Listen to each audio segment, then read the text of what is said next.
Monsieur Louis a demandé pour intervenir, il a demandé pouvoir intervenir pendant une demi-heure. Je lui passe donc la parole.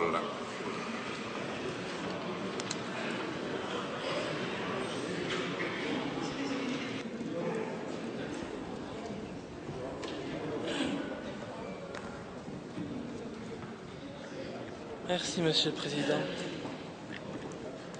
Nous devons aujourd'hui statuer sur la levée de mon immunité parlementaire, mais ce que les citoyens belges présents aujourd'hui pour me soutenir durant ma défense au sein de ce Parlement ont vécu dépasse largement le débat sur la levée de cette immunité. En effet, sur décision unilatérale et arbitraire du président de cette Chambre, le socialiste André Flau, leurs droits élémentaires de citoyens ont été bafoués. Sans avoir causé le moindre trouble, ces citoyens, environ 80 personnes, coupables de soutenir mon mouvement Debout les Belges, ont vu leur accès à la tribune réservée au public être interdit par le président Flau, qui montre par cette décision son manque de respect pour les citoyens et la démocratie. Un manque de respect partagé par le socialiste flamand Reinhard Landuyt, qui a même trouvé intelligent d'intervenir personnellement auprès des services de la Chambre pour interdire que de l'eau soit mise à disposition de mes invités, de ces citoyens qui sont bloqués depuis plus de 6 heures dans une petite salle du Parlement. Selon M. Landuyt, seuls les élus ont droit à des boissons. Voilà, mes chers concitoyens, les gens qui nous dirigent et pour qui, j'ai bien la tristesse d'avouer, vous n'êtes rien. En empêchant à mes soutiens d'assister à mon intervention sur les bancs du public, pourtant totalement vide aujourd'hui, nous vivons un moment historique de déni de démocratie. Le Parlement est censé être le palais de la nation, la maison du peuple, mais certains élus s'octroient le droit d'en interdire l'accès à certains citoyens, en fonction de leur idéologie politique. Jusqu'où accepterons-nous d'aller? Et par cette décision, le Parlement montre clairement que les membres de Debout les Belges ne sont pas les bienvenus au sein de ce Parlement. Cela ne fait que renforcer notre détermination en vue des futures élections. Ces citoyens ne sont coupables d'aucun désordre, d'aucun cri, d'aucun dégât. Leur seul crime est de me soutenir. Et en agissant de la sorte, le Parlement vient de renverser le peuple. Le Parlement se retranche. Il a peur des citoyens. Et c'est le signe d'un régime à la dérive, d'un régime dont les heures sont comptées. Et aujourd'hui, en pleine semaine de deuil de Nelson Mandela, vous avez, M. Flau, assassiné une fois de plus la démocratie sans qu'aucun parti politique n'intervienne pour m'aider à faire respecter les droits de nos concitoyens. Aujourd'hui, politiquement, je suis seul contre tous, et j'en suis fier, mais le soutien populaire n'a jamais été aussi grand. Alors que le drapeau de l'Afrique du Sud orne ce Parlement en hommage à Mandela, nous venons de vivre un moment de ségrégation parlementaire et d'apartheid politique. Et je n'ai pas peur des mots. C'est un moment historique dont aucun journaliste, je le crains, ne parlera, mais qui démontre pourtant à quel point les élus méprisent les citoyens. Et un seul mot pour terminer sur cet événement. Je voudrais dire que Debout les Belges, c'est vous, c'est nous, mais ce ne sont pas eux, ces élus. Et un mot pour mes amis qui sont enfermés dans la salle et qui m'écoutent, je voudrais dire qu'ils sont tout simplement formidables et que je suis fier d'eux. Passons maintenant à l'immunité. Nous sommes aujourd'hui réunis pour procéder, au plus grand bonheur de certains, je n'en doute pas, à la levée de mon immunité parlementaire, suite à des poursuites judiciaires largement intentées à mon encontre sur des bases essentiellement politiques. C'est révélé un secret de polichinelle que de dire que ces poursuites ont été intentées contre moi à la demande de Mme Milquet, ministre de l'Intérieur, et de Mme Turtelbaum, ministre de la Justice. Bonjour l'indépendance. Cela faisait plus d'1 an et demi que vous en rêviez. La justice a enfin décidé et répondu à vos attentes en demandant mon renvoi devant la Chambre du Conseil de Bruxelles le 21 janvier 2014 à 9 h. Et j'invite d'ailleurs tous les citoyens belges qui veulent me soutenir à venir nombreux à cette audience. Parce que si le politique tente d'influencer la justice, je demanderai au peuple de Belgique de se mobiliser pour garantir l'indépendance de l'institution et mettre la pression sur le tribunal. De même, si l'on interdit à mes partisans de venir assister aux séances publiques, nous serons présents tous les jeudis sans discontinuer jusqu'à la fin de cette législature. Et nous verrons bien si M. Flao décide d'interdire à tout public jusqu'au mois de mai de venir dans ce Parlement. Et comme le règlement de la Chambre le prévoit, j'ai décidé de prendre la parole cet après-midi afin d'assurer ma défense, si on peut dire. Et en bon démocrate que vous êtes, j'imagine que vous aurez la décence de me laisser l'exprimer dans le calme et jusqu'au bout. Alors la première chose qu'on me reproche, c'est d'avoir recelé des pièces du dossier Dutroux et de l'avoir diffusé. Recelé, ça veut donc dire que le dossier a été volé. Ah bon, je ne savais pas. Le dossier Dutroux a été volé. Moi, j'ai lu ça nulle part. J'ai lu ça nulle part dans les journaux. Et donc, dois-je comprendre que l'État belge est incapable de protéger le dossier judiciaire le plus important des 20 dernières années? C'est possible, vu qu'on a bien été capable de laisser Dutroux s'évader. Dans ce pays, tout est possible. Et c'est aussi comique d'oser parler de recel, alors que le dossier Dutroux a été jugé en 2004 en audience publique devant la cour d'assises d'Arlon. Je dois rappeler que ce dossier a dès lors été largement diffusé auprès des journalistes et des organes de presse afin d'alimenter leur gazette. Et nous savons tous aujourd'hui que tous les organes de presse sont en possession de ce dossier sensible. Mais allez, admettons, je veux bien vous faire plaisir, admettons que ce dossier que j'ai reçu d'un ancien parlementaire, un membre de l'ancien parti vivant, M. Albert Mailleux, et non d'un criminel, Imaginons que ce dossier ait été volé. Pourriez-vous me dire pourquoi je suis le seul à être poursuivi pour en avoir eu quelques pièces en ma possession? Parce que j'ai fait des recherches et j'ai découvert que je n'étais pas le seul à détenir ces documents. Ainsi, j'ai découvert cet article du 7 juillet 2010. J'étais à l'époque élu depuis quelques semaines. Et j'étais encore loin d'avoir été mis en possession des photos d'autopsie des victimes de Dutroux et consorts. Je vais vous lire l'article qui a été publié sur 7 sur 7. Suite aux perquisitions effectuées à l'archevêché de Malines-Bruxelles et à la découverte des CD-ROM contenant le dossier Dutroux chez le cardinal Danez, l'ancien primat de Belgique, l'Église réagit par une conférence de presse par les voix de Éric de Beukelaar, porte-parole des évêques de Belgique, et maître Keulener, avocat de l'archevêché. Voici le passage le plus intéressant. Les documents relatifs au dossier judiciaire de Julie et Mélissa, découverts lors de perquisitions à l'archevêché de Malines le 24 juin, ont été envoyés par un tiers à Monseigneur Léonard. Il ne s'agit pas de dossiers papier, mais de 2 CD-ROM qui auraient été envoyés par un tiers bien connu de la presse et de l'évêché. Comme le mentionne la presse de mercredi, ces CD-ROM ont également été envoyés durant l'affaire Dutroux à des journalistes judiciaires, des politiciens et d'autres personnalités du pays. Il conclut en disant « Il ne s'agirait donc aucunement d'une trouvaille unique. Il ne s'agirait donc pas d'une trouvaille unique. » Et d'autres personnes de sphères d'activité différentes auraient donc reçu ce dossier. Excusez-moi, mais je me pose alors une question. Pourquoi le parquet ne décide-t-il pas de poursuivre ces journalistes, ces politiciens, ces ecclésiastiques qui, tout comme moi, ont reçu ce dossier?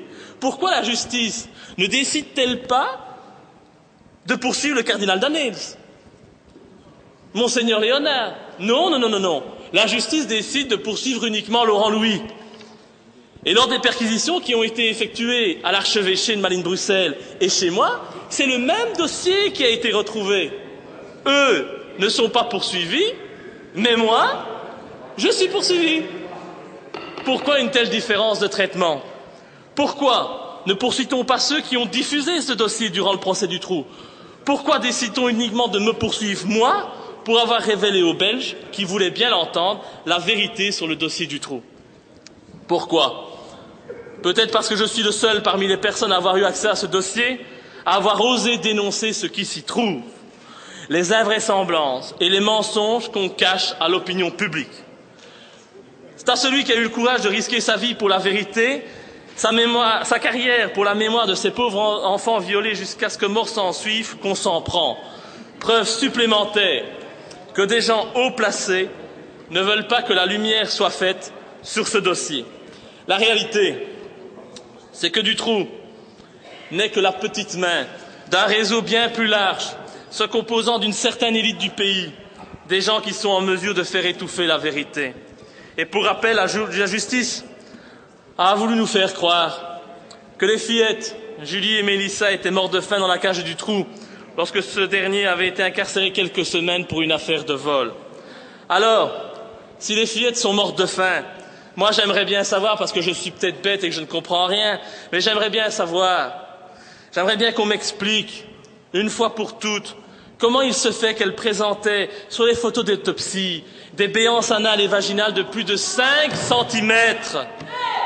Mais c'est vrai, madame, vous avez peur de dire la vérité. Vous voulez me faire croire qu'elles se sont faites cela toutes seules dans la cache. Et pourquoi? Pourquoi a-t-on refusé d'analyser les 6000 traces ADN retrouvées sur les fillettes et dans les caches?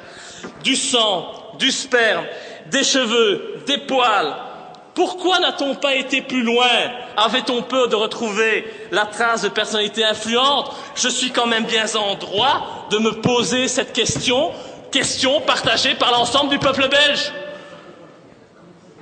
Et j'aimerais profiter de cette tribune pour vous dire que ma démarche, et Mme Fonck aurait dû entendre ça, elle a été soutenue en juillet 2012 par la grand-mère de Julie Lejeune en personne, cette grand-mère qui m'a contacté lors de mes révélations pour m'apporter son soutien. Mais vous ne voulez pas l'entendre.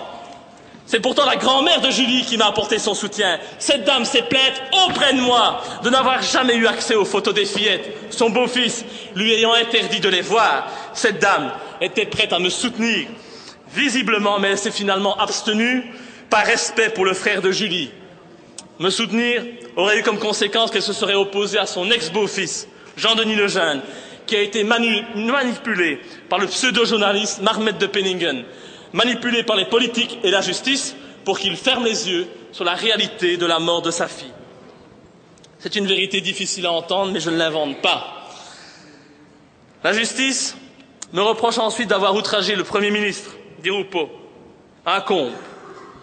J'ai outragé l'homme qui, tous les jours, depuis sa nomination, se moque des citoyens et de ses électeurs en menant une politique ultralibérale et en pratiquant la chasse aux chômeurs, malgré ses prétendus idéaux socialistes. Dingue, c'est plutôt lui qui mériterait d'être jugé par un tribunal pour haute trahison. Mais bon, passons, c'est un autre sujet. Donc j'ai eu la mauvaise idée d'accuser le Premier ministre d'être un pédophile. Ouais, c'est peut-être une mauvaise idée si j'avais voulu faire carrière en Belgique et espérer rentrer dans un gouvernement de vendus, mais j'estime qu'il était de mon devoir d'informer la population sur la personnalité de l'homme le plus puissant du pays.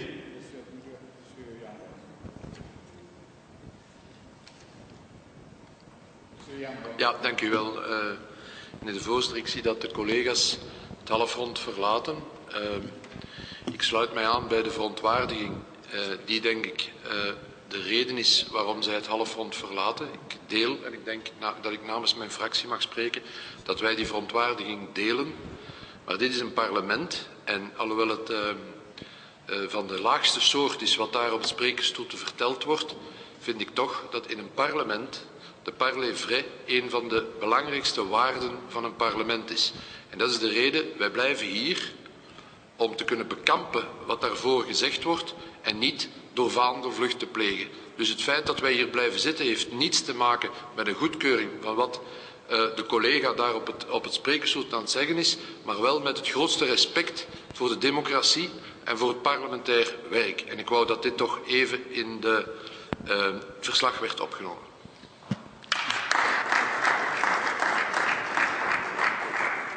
Ik dank u, meneer Jambon.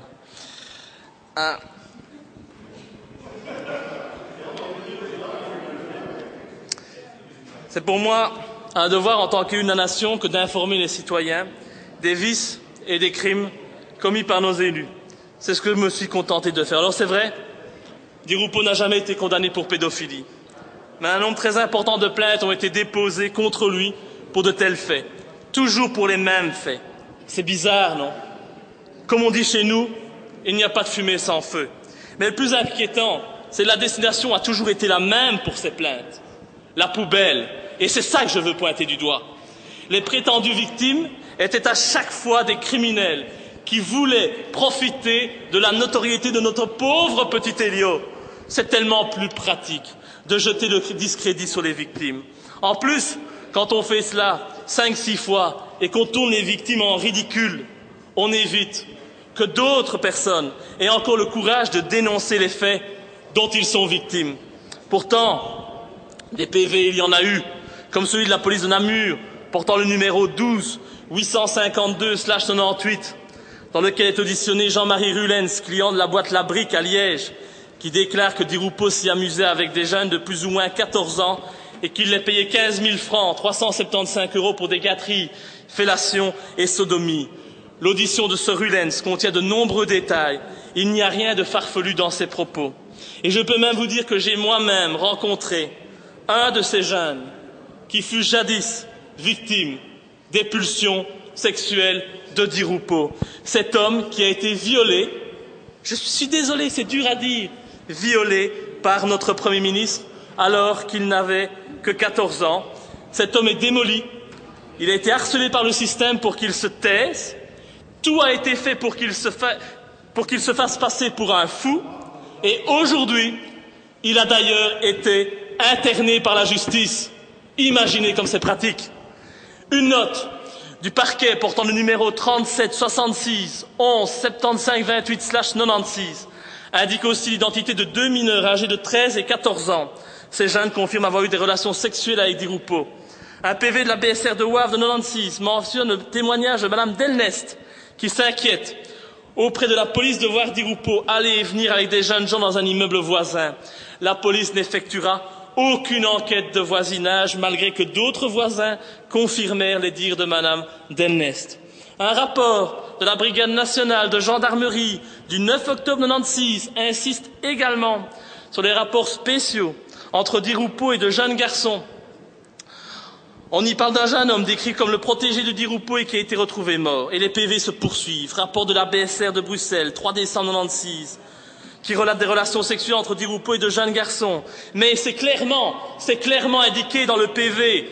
Vu la notoriété de Di Rupo, nous ne poursuivons pas. Est-ce qu'on doit accepter cela? PV de la police judiciaire de Bruxelles, portant le numéro 46-66-3 du 5 novembre 96, où le chauffeur de l'ancien ministre Graffé évoque des partouzes auxquels participait Di Rupo. Le nom de Di Rupo apparaît encore dans une note confidentielle de M. Demanet, procureur général de Mons, et Marchandise, procureur du roi de Charleroi, daté de 96. Pourquoi?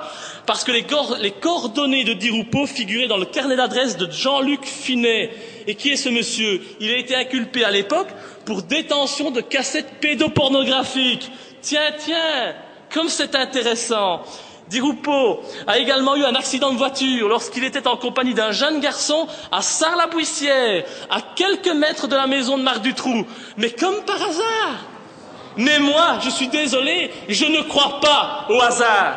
Et il y a donc des PV, mais aussi de nombreux témoignages, un nombre impressionnant de témoignages, auxquels on n'a jamais donné le moindre crédit, même lorsqu'ils venaient de policiers assermentés.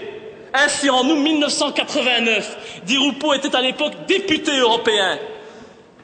Eh bien, à l'époque, 2 policiers communaux surprennent Di Rupo en bordure du Grand Large à Mons. Et avec qui? Avec un gamin de 12 ans et un gamin de 13 ans dans sa voiture. Les gamins avaient le bas du corps dénudé. Ce n'est pas moi qui le dis, ce sont 2 policiers communaux assermentés qui ont eu la volonté de témoigner, mais leur hiérarchie communale les en a dissuadés. C'est ça le pays dans lequel on veut vivre. Alors de 2 choses l'une, soit Di Rupo est un homme persécuté, qui a de très nombreux ennemis, et l'on comprend mal comment cet homme a pu devenir Premier ministre, soit cet individu est un criminel qui profite de ses appuis et de ses fonctions pour violer impunément des enfants. Ce n'est pas à moi d'en décider. Et des éléments probants que je vous ai communiqués, on ne peut qu'avoir des doutes sur la véritable personnalité de Di Rupo. Des doutes encore plus importants quand on sait que dans une vidéo postée sur YouTube, Michel Nioul accuse sans détour Elio Di Rupo d'être pédophile lors d'une interview en caméra cachée accordée à des journalistes. Nioul, reconnu par les assises d'Arlon comme le chef de l'organisation criminelle Dutroux et compagnie, n'est-il pas bien placé pour se prononcer sur la question? Alors certes, je sais que la justice ne condamnera jamais Elio Di Rupo. Cet homme est au-dessus des lois. Les preuves, il fera tout pour les faire disparaître. Les victimes, il fera tout pour les faire taire. Avec ses amis de la justice et des médias, et il fera tourner les victimes en ridicule, comme on tente en permanence de me faire tourner en ridicule. On a d'ailleurs tenté de faire la même chose avec moi, en m'imposant de me soumettre, après mon inculpation pour recel du dossier Dutroux, à une expertise psychiatrique. Avez-vous déjà vu quelqu'un inculpé pour recel devoir subir une expertise psychiatrique? Et voilà comment on fait passer les adversaires des pédophiles des réseaux pour des fous. C'est tellement pratique. Mais si l'on me poursuit pour avoir traité Di Rupo de pédophile, dites-moi pourquoi on ne poursuit pas Michel Nioul pour avoir dit exactement la même chose, et la vidéo est toujours en ligne aujourd'hui sur YouTube. En sait-il de trop? Je vous pose la question. On me poursuit, troisièmement, pour avoir insulté un journaliste, que je n'ai pas peur d'appeler un journaliste véreux, qui m'a menacé à différentes reprises de me détruire médiatiquement si je m'attaquais au réseau pédophile et si je souhaitais reparler du dossier Dutroux. Et vous savez à partir de quand ce journaliste m'a menacé? À partir du moment où je suis intervenu en commission spéciale abus sexuels dans l'église, où j'ai fait des dénonciations aussi, où j'ai fait des liens entre le dossier de la pédophilie dans l'église et le dossier Dutroux. Ce journaliste, c'est Marc Med de Penningen, ce journaliste qui m'a humilié dans la presse, qui m'a insulté, ce journaliste qui est un grand ami de Michel Nioul et qui, comme par hasard, a toujours défendu dans ses articles depuis l'éclosion de l'affaire Dutroux la thèse de Dutroux prédateur isolé, comme par hasard. Trouvez-vous normal qu'un député soit menacé par un journaliste parce qu'il va trop loin dans certains de ses propos en commission quand on parle de l'intérêt d'enfants violés? Mais où va-t-on? Dans quel pays vivons-nous? On me reproche d'avoir diffusé une liste comprenant environ 500 noms de personnalités de l'élite politique, financière, juridique et franc-maçonne du pays qui auraient commis des actes de pédophilie. Une fois de plus, ce n'est pas moi qui suis l'auteur de cette liste. Tous les autres députés, normalement, ont reçu cette liste par mail. Un mail qui émanait de Mme Emine Geveld, qui est aujourd'hui décédée d'un cancer généralisé, foudroyant, comme l'a été Albert Mailleux. C'est dingue, comme ceux qui luttent contre le pouvoir en place s'éteignent rapidement. Et j'ai jugé de mon devoir de publier cette liste sur mon site, une fois de plus, pour en informer les citoyens. Dois-je rappeler que pour ces deux faits, seule la cour d'assises est compétente. Et oui, il s'agit dans les deux cas d'un délit de presse. Et franchement, je serais très heureux de pouvoir répondre de ces faits devant une cour d'assises, qui me donnerait une formidable tribune pour mener ce combat contre la pédophilie d'État maçonnique. Enfin, on me poursuit pour avoir révélé un secret. C'est dit textuellement. Je suis poursuivi pour avoir révélé un secret. En l'espèce, d'avoir diffusé sur Internet le rapport d'autopsie de Julie et Mélissa sans avoir jamais, je vous le dis et je vous le jure devant cette assemblée, sans jamais avoir publié la moindre photo d'autopsie de ces pauvres enfants sur Internet. Contrairement aux mensonges publics répandus par la ministre Milquet, des mensonges qui m'ont valu des menaces de mort, des intimidations et des insultes permanentes lorsque je sortais en rue dans ma ville. Les mensonges d'une ministre, ça peut faire des dégâts considérables. Avoir révélé un secret, c'est vrai. J'ai révélé un secret et j'en suis fier. Car c'est pour la mémoire de ces petites Julie, Mélissa,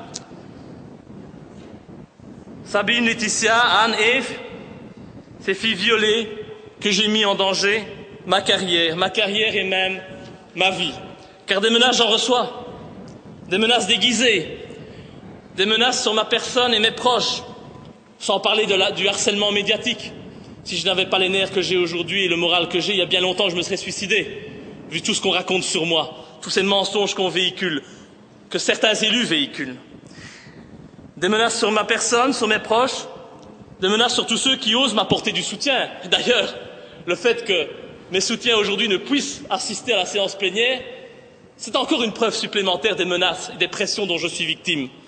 Ainsi, sachez, je dis ça en passant, qu'il m'est devenu impossible, en Belgique, d'ouvrir un compte en banque. Impossible. Il m'est devenu impossible pour moi, malgré que je n'ai pas d'emprunt, de conclure un emprunt. Impossible pour moi d'avoir la parole dans les médias, alors que ces derniers ne se gênent pas pour parler de moi. Le mot d'ordre a été lancé, on ne donne pas la parole à Laurent Louis. Et je le sais, si je dois perdre mon poste de député en mai prochain, je n'ai aucun avenir en Belgique. Aucun. Ce pays qui se dit une démocratie, eh bien je devrais m'exiler, car toutes les portes me seront à jamais fermées. Et voilà ce qui arrive à ceux qui en Belgique. Et malgré qu'on aime son pays, voilà ce qui arrive à ceux qui ont le courage, excusez-moi l'expression, de remuer la merde. Et dire qu'une certaine presse ose faire croire que je prends de tels risques dans le seul but de faire parler de moi, d'avoir un article dans leurs médias mensonges ou de faire le buzz. Allez, soyons sérieux. Croyez-vous que je suis bête au point, narcissique au point de détruire ma vie, de mettre en danger mes profs, même mes proches, pour une feuille de chou? Soyons sérieux. Je prends des risques énormes, mais le combat en vaut le coup. Et je l'assume, ce n'est pas grave. Je suis prêt à partir de ce pays.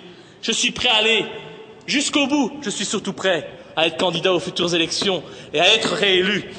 J'irai jusqu'au bout, si on me laisse faire, bien sûr, et qu'on ne me retrouve pas suicidé un de ces 4 matins. J'irai jusqu'au bout, c'est mon devoir, et je fais cela pour mon pays. Ma Belgique mérite d'être dirigée par des gens dignes, ce n'est pas le cas aujourd'hui. Et comme je vous l'ai dit en commission, et pour en conclure, Monsieur le Président, je n'ai pas l'intention de faire comme certains élus criminels et de m'accrocher à mon immunité. Je laisse ça à Monsieur Westphal.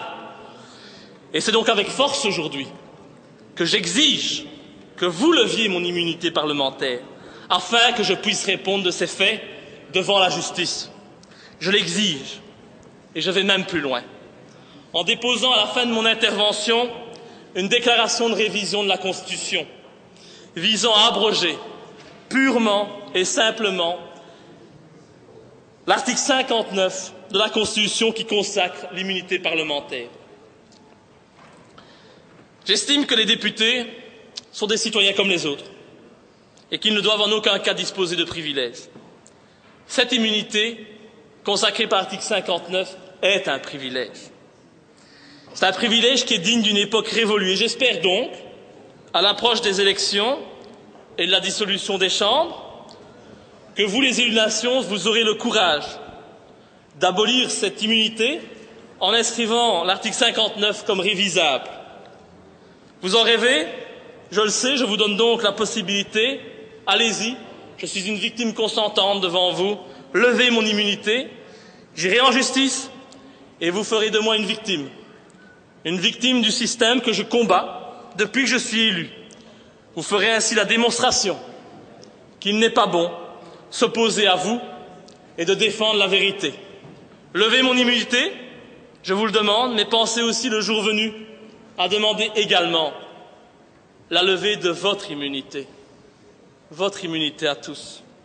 Nous verrons, d'ici quelques semaines, lorsque vous devrez vous prononcer en séance plénière sur cette demande de révision, sur cette demande de déclaration de révision de la Constitution, nous voterons. Si vous êtes d'accord, nous allons dissoudre les chambres, nous irons aux élections un peu plus tôt que prévu. Et nous verrons, bien entendu, si vous aurez le même courage que moi, ou si vous préférez toujours pouvoir échapper à la justice en vous cachant derrière votre immunité. Je vous remercie. Il me reste juste une chose à faire, et je crois que le Parlement le mérite bien, c'est ceci.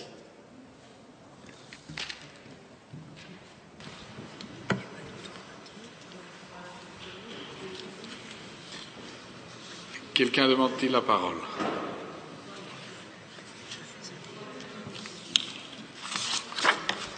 La conclusion de la commission est la suivante. Vu la demande formulée par le procureur général près de la Cour d'appel de Bruxelles, vu l'article 59 alinéa 1er de la Constitution, vu les principes généraux pré-rappelés, la commission propose à l'unanimité d'accorder l'autorisation constitutionnelle de renvoyer M. Laurent Houly, membre de la Chambre des représentants, vers la juridiction compétente.